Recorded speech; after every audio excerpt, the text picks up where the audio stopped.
అందరికీ నమస్కారం అండి. నేను మీ భవానీ కుసుమాని. నేను బాగున్నాను. మీరు బాగున్నారనుకుంటున్నాను. అందరం బాగుండాలని ఆ భగవంతుడిని ప్రార్థిస్తున్నానండి. ఈరోజైతే ఒక చిన్న వీడియో పెడతానండి. ఎందుకంటే ఇప్పుడు ఆ నేచర్‌ని చూడండి. సూర్యభగవానుడిని చూసుకొని ఒకసారి నమస్కారం చేసుకోండి. మనకు ఆయురారోగ్యాలను ప్రసాదించే భగవంతుడు కాబట్టి ఆయనకి తప్పక మనం నమస్కారం చేసుకోవాలి. అట్లాగే ఒక 10 నిమిషాలు ఉదయాన్నే సూర్యభగవానుడి దగ్గర అట్లా కాసేపు కూర్చున్నామంటే డి విటమిన్ కూడా వస్తుందని అది చూపించానండి. ఇది మీకు ఇష్టమైతేనే అనుసరించండి. ఈరోజైతే నేను ఆహ్, పాలకూర పప్పు చేస్తున్నానండి. ఇది అంతకుముందు చూపించింది. కాకపోతే నేను మీకు టచ్‌లో ఉండాలని నేను ఆహ్, ఈ వీడియో పెడుతున్నానండి. ఈరోజైతే ఆయిల్ పొయ్యి మీద పెట్టేసి నేను ఫస్ట్ పోపు పెట్టేసుకుంటానండి ఆకుకూరకి. అందరూ ఆకుకూర పప్పు చేసేసుకున్నాక పోపు పెడతారు. నేనైతే ముందే పెట్టేస్తాను. ఒక పని అయిపోద్ది అన్నట్టుగా. ఆయిల్ వేసుకున్నాను. కావాల్సిన వరకు ఆయిల్ వేసుకోండి మీకు నచ్చినంత వరకు. అంటే ఆనియన్స్ వేగేదానికి. ఆనియన్స్ వేగిన తర్వాత ఆ, అంటే ఇప్పుడు ఆవాలు, జీలకర్ర, కొంచెం మెంతి పొడి వేసాను, ఆనియన్స్ వేసాను, పసుపు వేసాను. ఆ తర్వాత కాస్త గార్లిక్ అండి, అంటే తెల్లగడ్డలు దంచుకొని అందులో వేసేసేయండి. అది వేసిన తర్వాత ఒక అది అది గార్లిక్ అండి వేసింది. అది కాస్త వేగాక అంటే బ్రౌన్గా వచ్చిన తర్వాత మనం క కట్ చేసి పెట్టుకున్న ఆకుకూర, పచ్చిమిరపకాయలు, టమాటాలు, కొంచెం మీకు కావాల్సినంత వరకు పులుపు ఎక్కువ తినేవాళ్ళు కొంచెం ఎక్కువ వేసుకోండి. తక్కువ తినేవాళ్ళు కొంచెం తక్కువ వేసుకోండి. అంతే. మనం టమాటాలు ఎక్కువ వేస్తాం కాబట్టి కొంచెం వేసుకున్నా చాలు. తర్వాత ఇప్పుడు అవన్నీ చూపిస్తున్నాను. ఇప్పుడు ఈ చిన్న వీడియో ఎందుకు పెడుతున్నాను అంటే, నా వీడియో ఇంకా మానిటైజ్ కాలేదు కదండీ! నా యూట్యూబ్ ఛానలు.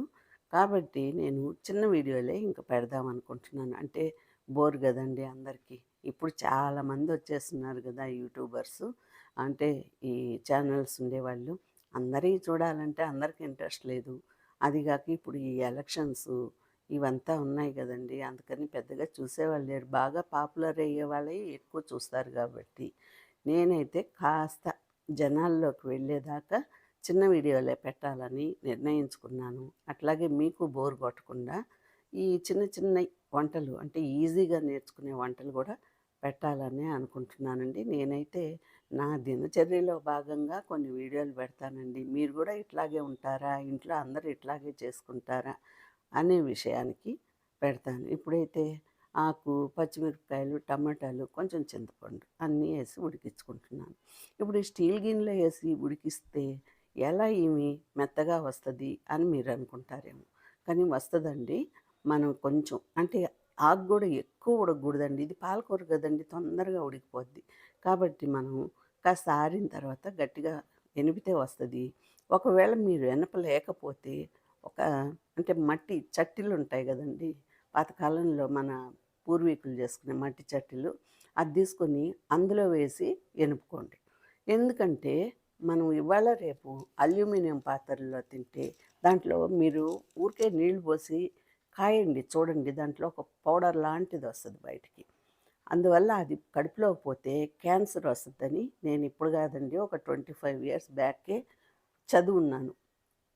అందువల్ల నేను ఆల్మోస్ట్ కుక్కర్లో గిన్నె పెట్టి స్టీల్ గిన్నె పెట్టి ఉడికించుకుంటాను. ఇంకా మనకి మెత్తగా కావాలి అనుకున్నప్పుడు ఒక చిన్న చట్టు ఉంటుంది కదండి, అంటే కొంతమంది కొన్ని ఏరియాల్లో అటిక అంటారు, కొంతమంది చట్టి అంటారు. ఇట్లాగా కూర చట్లండి. ఆ దాంట్లో పెట్టి ఇప్పుడు మళ్ళా వచ్చేసాయి కదండీ చెట్లు.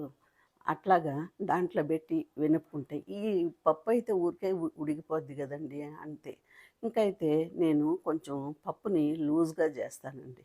ఎందుకంటే మనకి ఇప్పుడు అన్నం ఎంతో కూర అంతా తినమంటున్నారు కాబట్టి మన ఆరోగ్య రీత్యా మనం అట్లాగే చెయ్యాలి. తర్వాత నాన్ వెజ్ కన్నా వెజ్జే బెటర్ అండి. ఎందుకంటే తొందరగా జీర్ణం అయిపోద్ది. అందువల్ల అట్టని మిమ్మల్ని తినొద్దని చెప్పను. తినేవాళ్ళు తినొచ్చు. ఎవరికి ఇష్టం వాళ్ళదండి అంతేను. ఇప్పుడైతే నేను పప్పు ముగ్గురు మనుషులకి ఇంతెందుకు పప్పు అని మీరు అనుకుంటారేమో. కానీ అన్నం ఎంతో అంత మేము కూర వేసుకుంటాం కాబట్టి ఎక్కువే చేస్తాను నేను.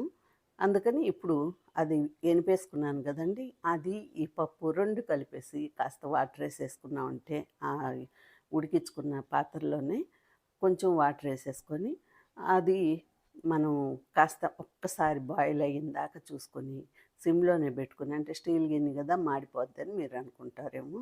మాడదండి. కొంచెం లూజ్‌గా చేసుకున్నప్పుడు ఇది మాడదు.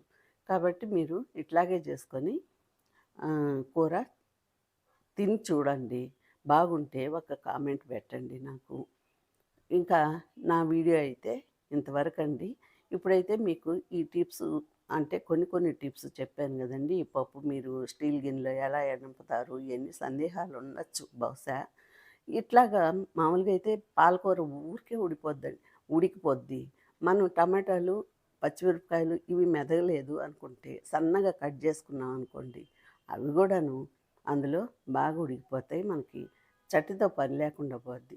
లేదు పాతకాలంలాగే చేసుకుందాము అనుకుంటే, ఆ చట్నీలో ఏసి వెనుపుకొని దాన్ని ఇంక మీ రీతిలో ముందే పోపు బెడతారో, తర్వాత వెనక బెడతారో తెలవదండి. నేనైతే ఫస్టే పోపు బెట్టేసేసుకొని 2 గిన్నెలతో అయిపోద్ది. అంతేనండి. పనామెకు గూడా ఎక్కువ పని లేకుండా, గిన్నెలు ఎక్కువ పడకుండా చేస్తానండి నేను వంట. అందువల్ల ఇప్పుడు నేను చిన్న వీడియో పెట్టింది ఇదే కారణం అండి. ఈ రోజుకి ఉంటానండి.